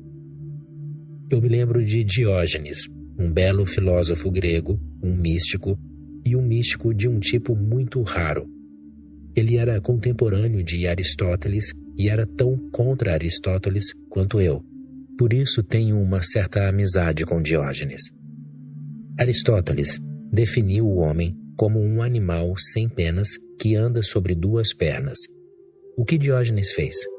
Ele capturou um animal, e existem muitos animais que andam sobre duas pernas, mas que têm penas também, que podem voar. Diógenes capturou um pavão, tirou-lhe todas as penas e mandou o pavão para Aristóteles com a mensagem: aceite, por gentileza, este ser humano de presente. Esse homem, Diógenes, costumava andar nu porque ele dizia: o homem nasceu nu e fica mais fraco porque é protegido pelas roupas. Em nenhuma parte do planeta os animais usam roupas, com exceção de alguns cães na Inglaterra. A Inglaterra é um país misterioso. Os cães usam roupas porque um cão nu é anticristão. Você ficará surpreso ao saber que na Inglaterra vitoriana, toda cadeira de 4 pernas tinha as pernas cobertas porque eram pernas e não ficava bem olhar para pernas nuas. Diógenes vivia nu. Ele era um homem forte. 4 sujeitos que estavam no negócio de raptar pessoas para vendê-las como escravas pensaram: essa é uma boa captura. Esse homem pode nos render um bom dinheiro. Já vendemos muitos escravos, mas nenhum deles era tão forte, tão belo, tão jovem. Podemos conseguir o preço que quisermos e haverá uma grande disputa no mercado quando colocarmos esse homem no pedestal para venda. Mas, eles pensaram, é preciso mais de 4 homens para capturá-lo. Ele sozinho pode matar a todos nós. Diógenes ouviu o que diziam a respeito dele. Ele estava sentado nas margens do rio, só apreciando a brisa fresca da noite, sob uma árvore, e atrás da árvore, esses 4 planejavam o que fariam. Ele disse: não se preocupem, venham aqui. Não tenho medo de que eu vá matar vocês. Eu nunca mataria coisa alguma. E não precisam ter medo de que eu lute ou resista a vocês. Não, eu não luto com ninguém. Não resisto a nada. Vocês querem me vender como escravo? Constrangidos, amedrontados, os 4 sujeitos disseram: era isso que estávamos pensando. Somos pobres. Estaria disposto? Ele respondeu: é claro que sim. Se eu puder ajudá-los de algum modo a sair da pobreza, seria maravilhoso. Então eles trouxeram as correntes.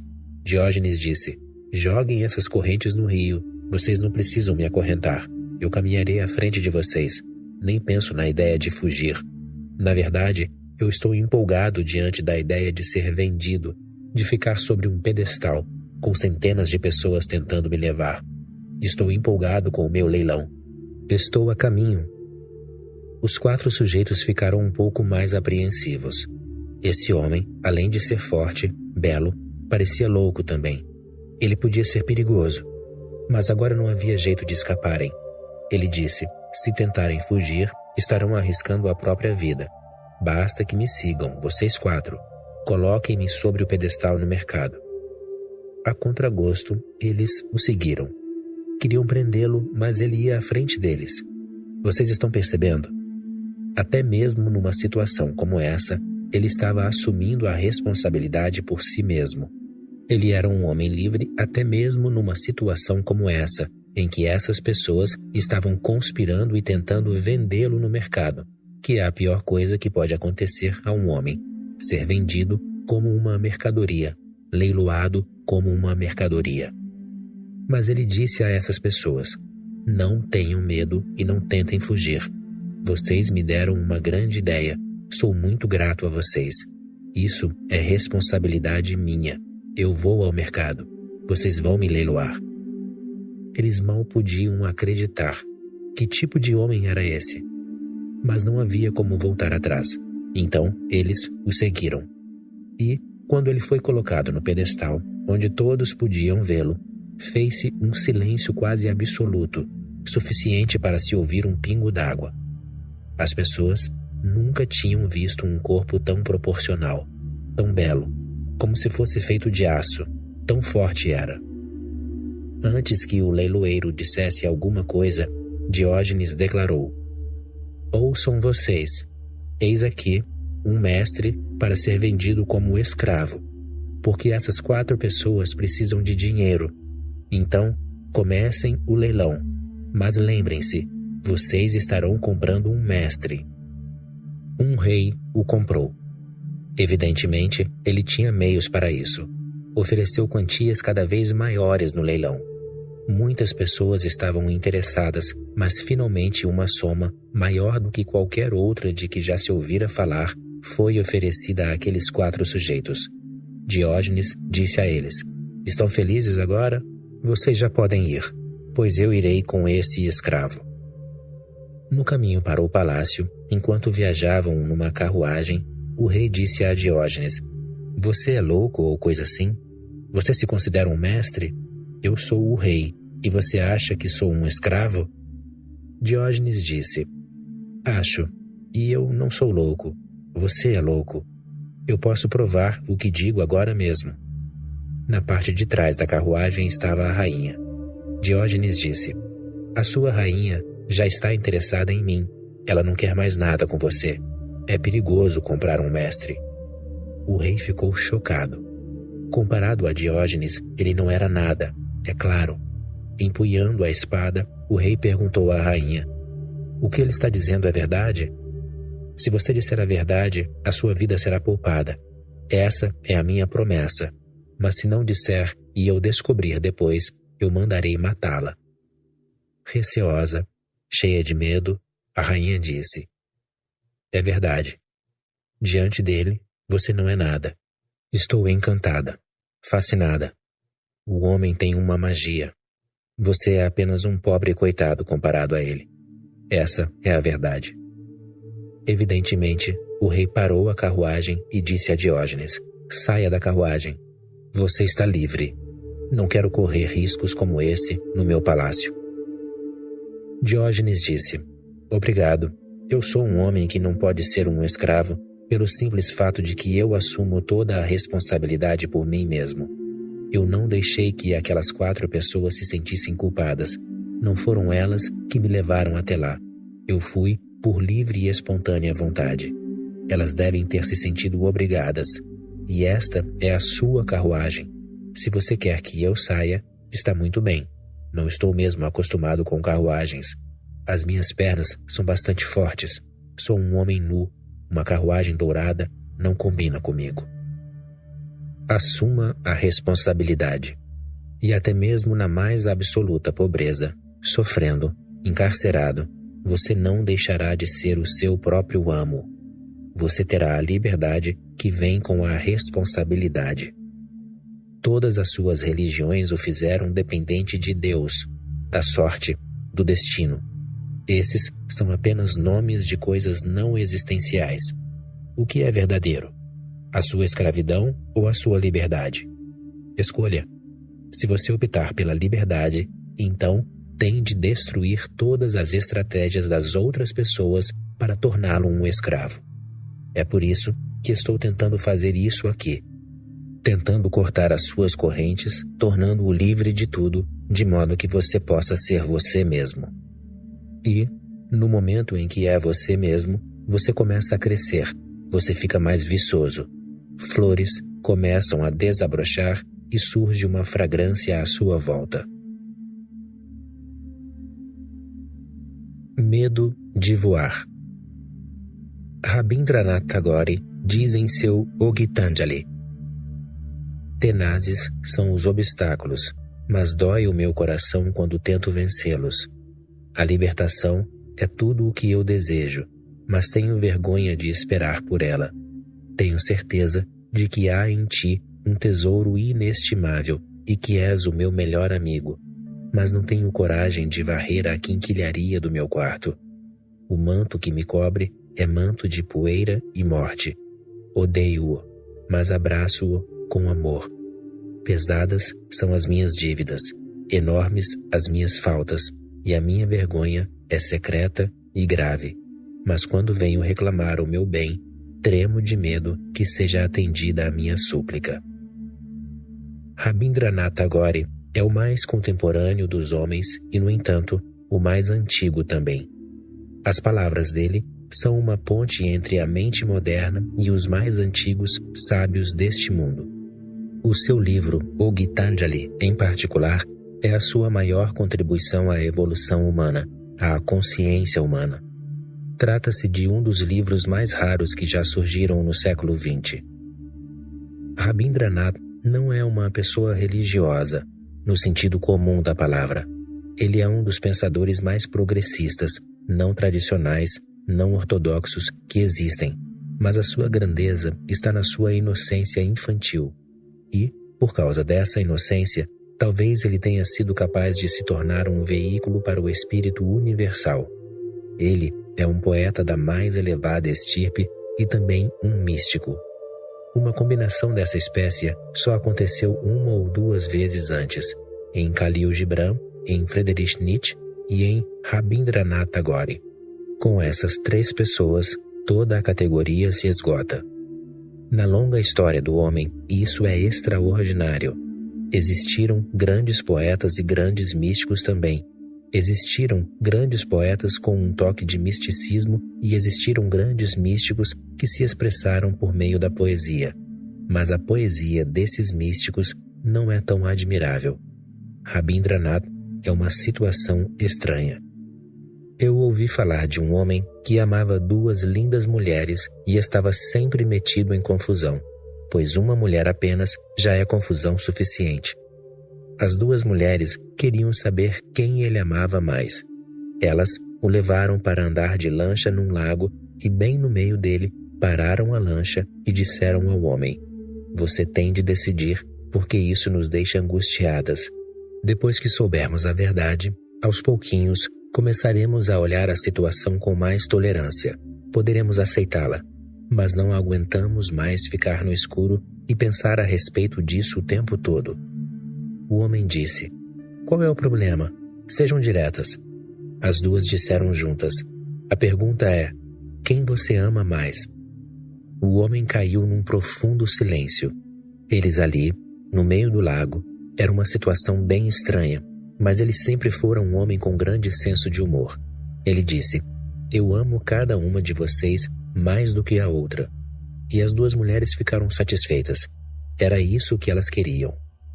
É difícil dizer se Rabindranath era sobretudo um poeta ou sobretudo um místico. Ele era as duas coisas, cada uma delas mais do que a outra, e ser tudo isso no século XX. Rabindranath não era um homem confinado à Índia. Ele viajava pelo mundo todo, estudara no Ocidente e estava sempre viajando por diferentes países. Ele adorava ser um andarilho. Era um cidadão do universo, embora as suas raízes estivessem bem firmes na Índia. Ele podia ter voado para longe como uma águia cruzando o céu, mas sempre voltava para o seu pequeno ninho. E ele nunca perdia a trilha da sua herança espiritual, não importava o quanto ela pudesse estar coberta pela poeira. Ele era capaz de limpá-la e deixá-la como um espelho em que a pessoa pudesse ver a si mesma. Os seus poemas em O Gitanjali são oferendas em forma de canções a Deus. Esse é o significado da palavra Gitanjali, oferendas em formas de canções. Ele costumava dizer: "Não tenho nada mais a oferecer. Sou tão pobre quanto um pássaro ou tão rico quanto um pássaro. Posso cantar uma canção a cada nova manhã, em agradecimento. Essa é a minha oração." Ele nunca ia a nenhum templo, nunca rezava do jeito tradicional. Tinha nascido numa família hindu, mas não seria direito confiná-lo a uma certa parcela da humanidade. Ele era tão universal. Diziam muitas vezes a ele: As suas palavras têm um aroma de religiosidade, recendem a espiritualidade. São tão sensíveis ao desconhecido que se sentem tocados até mesmo aqueles que não acreditam em mais nada que não seja matéria. Mas você nunca vai ao templo, nunca leu as Escrituras. A resposta dele é extremamente importante para você. Ele disse: eu nunca li as Escrituras. Na verdade, eu as evito, pois tenho a minha própria experiência do transcendente e não quero que palavras de outras pessoas se misturem à minha experiência pessoal, original, autêntica. Quero oferecer a Deus exatamente o que me vai no coração. Outros podem ter conhecido, certamente outros conheceram, mas o conhecimento deles não pode ser o meu conhecimento. Só a minha experiência pode me satisfazer, pode saciar a minha busca, pode me dar confiança na vida. Eu não quero ser um crente. É preciso lembrar destas palavras. Eu não quero ser um crente. Quero ser alguém que sabe. Não quero ser uma pessoa instruída. Quero ser tão inocente a ponto de a existência me revelar os seus mistérios. Não quero ser adorado como um santo. E o fato é que em todo o século XX não existiu ninguém mais santo do que Rabindranath Tagore. Mas ele se recusava a ser reconhecido como um santo. Ele dizia: eu só tenho um desejo, que lembrem de mim como um cantor de canções, como um dançarino, como um poeta que ofereceu todo o seu potencial, todas as flores do seu ser, para a divindade desconhecida da existência. Não quero ser adorado. Considero isso uma humilhação, feio, desumano e totalmente fora deste mundo. Todo homem contém Deus em si. Toda nuvem, toda árvore, todo o oceano é pleno de divindade. Então, adorar a quem? Rabindranath nunca foi a um templo, nunca adorou nenhum deus, nunca foi, no sentido tradicional, um santo. Mas para mim, ele é um dos maiores santos que o mundo já conheceu. A sua santidade é expressa em cada uma das suas palavras. Tenazes são os obstáculos, mas dói o meu coração quando tento vencê-los. A libertação é tudo o que eu desejo, mas tenho vergonha de esperar por ela. Ele está dizendo algo que não se refere só a ele mesmo, mas a toda a consciência humana. Essas pessoas não falam só de si mesmas, falam do próprio âmago de toda a espécie humana. Tenazes são os obstáculos. Os obstáculos são imensos. As correntes que impedem a minha liberdade, eu me apeguei demais a elas. Elas não são mais correntes para mim. Elas se tornaram os meus enfeites. Elas são feitas de ouro, são muito preciosas. Mas o meu coração dói, pois, por um lado, eu quero a liberdade, e por outro, não posso romper as correntes que me impedem de ser livre. Essas correntes, esses apegos, esses relacionamentos passaram a ser a minha vida. Não consigo imaginar a mim mesmo sem os meus entes queridos, sem os meus amigos. Não consigo imaginar a mim mesmo absolutamente sozinho, em profundo silêncio. As minhas canções tornaram-se os meus grilhões. Por isso, dói o meu coração quando tento vencê-los. Essa é a situação de todo ser humano. É difícil encontrar um homem cujo coração não queira voar como um pássaro no céu, que não gostaria de alcançar as estrelas mais longínquas, mas que também não conheça esse apego profundo à terra. As suas raízes estão encravadas na terra. Ele está dividido entre o apego que tem à prisão e o seu profundo anseio pela liberdade. Ele está separado de si mesmo. Essa é a maior de todas as angústias, de todas as preocupações. Você não consegue deixar o mundo que acorrenta você. Não consegue deixar aqueles que se tornaram entraves na sua vida, pois eles também são os seus amores, as suas alegrias. Num certo sentido, eles também alimentam o seu orgulho. Você nem consegue deixá-los, nem consegue esquecer que não pertence a este mundo, que a sua casa deve ser em outro lugar, pois, nos seus sonhos, você está sempre voando, voando para lugares distantes. A libertação é tudo o que desejo, mas tenho vergonha de esperar por ela. Por que eu deveria ter vergonha de esperar pela libertação? Porque ninguém o impede de ser livre. Você pode ser livre neste mesmo instante, mas esses apegos, eles estão entranhados demais dentro de você. Eles se tornaram quase que a sua própria vida. Eles podem estar lhe causando sofrimento, mas também trazem momentos de felicidade. Eles podem estar acorrentando os seus pés, mas também lhe proporcionam momentos de dança. Essa é uma situação muito estranha que todo ser humano inteligente tem de enfrentar. Nós estamos enraizados na terra e queremos asas para voar no céu. Não podemos nos desarraigar porque a terra é a nossa nutrição, é o nosso alimento. E não podemos parar de sonhar com asas, pois esse é o nosso espírito, é a nossa própria alma, que faz de nós seres humanos. Nenhum animal sente angústia. Todos os animais estão perfeitamente satisfeitos com o que são. O homem é o único animal que é intrinsecamente descontente. Por isso, o sentimento de vergonha, porque ele sabe, eu posso ser livre. Sempre adorei uma antiga história. Um homem, um grande homem, alguém que lutava pela liberdade, estava viajando pelas montanhas. Ele passou a noite num caravansarai e ficou encantado ao ver ali um papagaio numa gaiola de ouro e que continuamente repetia: liberdade, liberdade. E o lugar era de um jeito que sempre que o papagaio repetia a palavra liberdade, ele ecoava pelos vales, nas montanhas. O homem pensou: já vi muitos papagaios e sempre achei que eles gostariam de se ver livres dessas gaiolas. Mas eu nunca vi um papagaio que passasse o dia todo, de manhã até à noite, na hora de dormir, gritando por liberdade. O homem teve uma ideia. No meio da noite, ele se levantou e abriu a porta da gaiola. O dono do pássaro dormia profundamente. Então, o homem cochichou para o bicho: saia agora. Mas ele ficou muito surpreso ao ver que o papagaio não desgrudava os pés do puleiro da gaiola. Então, ele continuou falando com o papagaio: já se esqueceu da liberdade? Pode sair. A porta está aberta e o seu dono está dormindo profundamente. Ninguém saberá. Basta que voe para o céu. O céu é todo seu. Mas o papagaio estava tão grudado no puleiro que o homem disse: qual é o problema? Você é louco?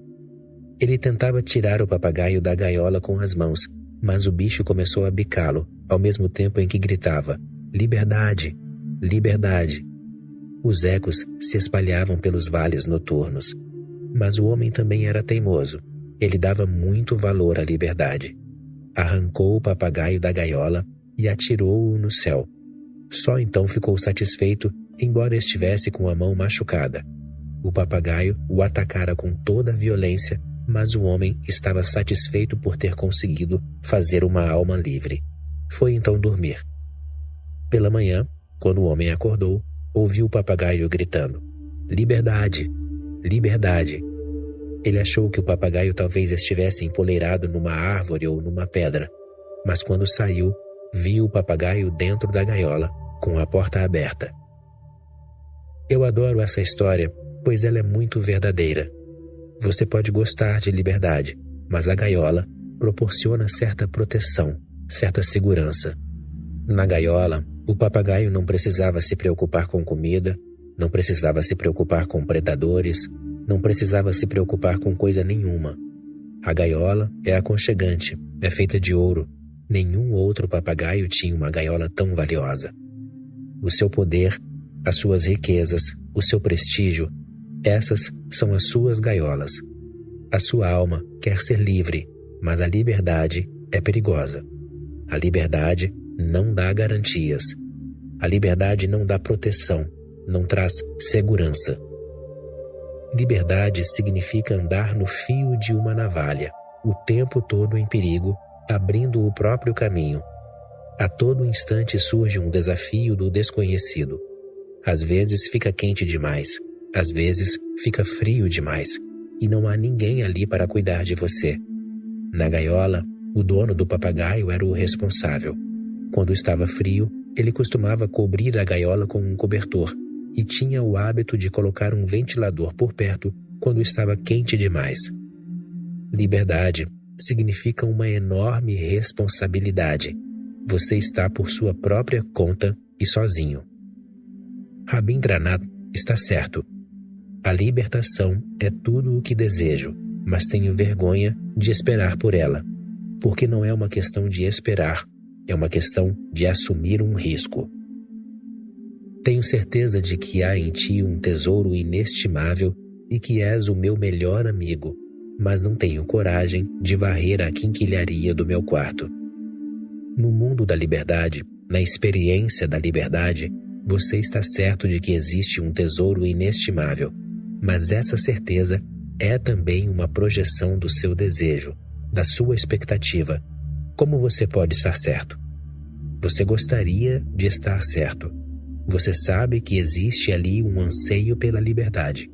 Não pode ser por uma liberdade fútil. Tem de ser por algo inestimável, algo de valor. Você está criando uma certeza para reunir coragem, de modo que consiga dar o salto rumo ao desconhecido. E que és o meu melhor amigo. Mas todos esses são belos sonhos, são anseios. A certeza é a sua gaiola, é a sua proteção. Mas não tenho coragem de varrer a quinquilharia de que o meu quarto está cheio. Trata-se de belas ideias na cabeça. O manto que me cobre é manto de poeira e morte.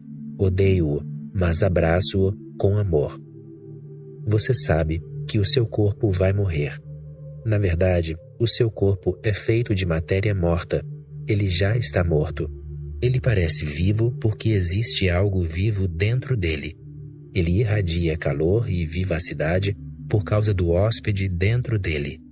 No momento em que esse hóspede se for, a realidade do seu corpo lhe será revelada. Rabindranath disse que o nosso corpo é feito de poeira e morte. Odeio-o, mas abraço-o com amor.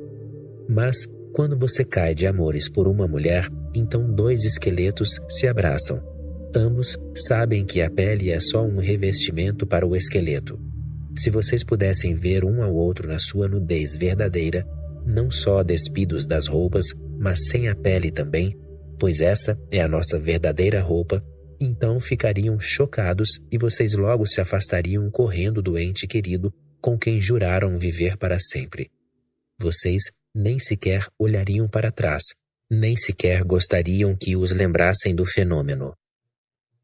Aconteceu na corte de um dos imperadores muçulmanos da Índia, Shah Jahan. Ele estava apaixonado por uma mulher, mas a mulher não estava disposta a se casar com ele. Ele era um cavalheiro, do contrário, poderia tê-la obrigado a se casar. Tentou persuadi-la, mas ela estava apaixonada por um dos guarda-costas do imperador e, quando ele descobriu isso, ficou realmente enraivecido. Ambos foram imediatamente presos e levados ao imperador. Shah Jahan estava prestes a mandar cortar a cabeça de ambos ali mesmo, mas o seu primeiro-ministro, que era um homem já muito idoso, ele fora o primeiro-ministro do pai do imperador e este o respeitava como um pai, disse a ele: "Não faça isso. Seja um pouco mais sábio. Isso não é castigo suficiente. Eu lhes darei o castigo apropriado." Ele ordenou, então, que os amantes fossem amarrados um ao outro, nus, abraçados e então acorrentados a uma coluna da corte. Os outros membros da corte mal podiam acreditar. Que tipo de castigo era aquele? Parecia mais um prêmio. Aquilo era o que eles sempre quiseram, ficar abraçados um ao outro. Mas as pessoas estavam erradas. O velho homem de fato tinha psicologia. O casal também se perguntava: que tipo de castigo é esse? Isso é um prêmio. Eles abraçavam um ao outro, cheios de amor. Eles estavam amarrados com cordas, por isso não podiam se desvencilhar, e estavam presos à coluna também. Por quanto tempo duas pessoas conseguem ficar abraçadas? 5 minutos? 7 minutos? Meia hora? Depois de 24 horas, eles começaram a se odiar. Eram obrigados, não havia outro jeito. Eles transpiravam. O odor dos seus corpos se espalhava pelo ambiente, os seus excrementos, e não havia como escapar. Depois de 24 horas, o velho disse: agora devolvam-lhes as roupas e libertem-nos. Quando pegaram as roupas, eles correram em direções opostas para nunca mais se encontrar novamente. Aquilo tinha sido bastante. O manto que me cobre é manto de poeira e morte. Odeio-o, mas abraço-o com amor. Essa é a esquizofrenia do ser humano, a personalidade dividida do ser humano. A sua casa está dividida em duas. Por isso, ele não consegue encontrar paz. Pesadas são as minhas dívidas, enormes as minhas faltas, e a minha vergonha é secreta e grave. Mas quando venho reclamar o meu bem, tremo de medo que seja atendida a minha súplica. Esses versos só podem ser entendidos se eu lembrá-lo de outro poema de Rabindranath, que está no mesmo livro, o Gitanjali. Nesse outro poema, ele diz: tenho buscado e procurado Deus desde quando consigo me lembrar, por muitas, muitas vidas, desde o próprio início da vida. De vez em quando, eu o avisto nas proximidades de uma estrela distante e me rejubilo e danço ao ver que essa distância, embora imensa, pode ser transposta. E empreendi a jornada e alcancei a estrela, mas, no momento em que a alcancei, Deus já havia passado para outra. E assim foi durante séculos. O desafio é tão grande que eu continuo a esperar sem esperanças. Tenho de encontrá-lo. Estou tão entretido nessa busca. A própria busca é tão intrigante, tão misteriosa, tão fascinante, que Deus passou a ser quase uma desculpa. A busca passou a ser, ela mesma, o objetivo.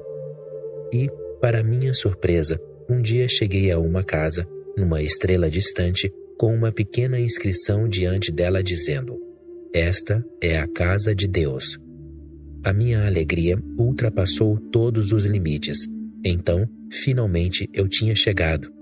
Subi correndo os degraus. Eram muitos degraus que levavam até a porta da casa.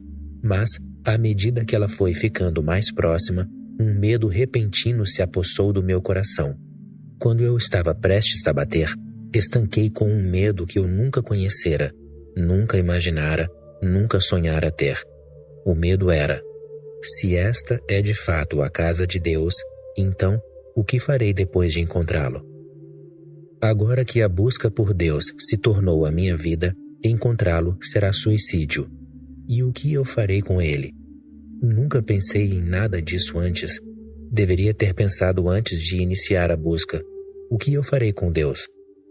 Eu peguei os meus sapatos nas mãos e silenciosamente desci os degraus bem devagar, com receio de que Deus ouvisse o barulho e pudesse abrir a porta dizendo: aonde vai? Estou aqui. Entre. E ao chegar aos degraus, corri como nunca. Desde então, tenho buscado por Deus, procurando-o em todas as partes e evitando a casa onde ele realmente mora. Agora sei que tenho de ficar longe daquela casa e continuo a minha busca, apreciando a própria jornada, a peregrinação. A perspicácia dessa história é tremenda. Existem buscadores da verdade que nunca pensaram: o que eu vou fazer com a verdade? Você não pode comê-la, não pode vendê-la, não pode se tornar o presidente da República porque está de posse da verdade. O máximo que pode acontecer, se você tiver a verdade, é as pessoas o crucificarem. Ele está certo quando diz: pesadas são as minhas dívidas, enormes as minhas faltas, e a minha vergonha é secreta e grave, mas quando venho reclamar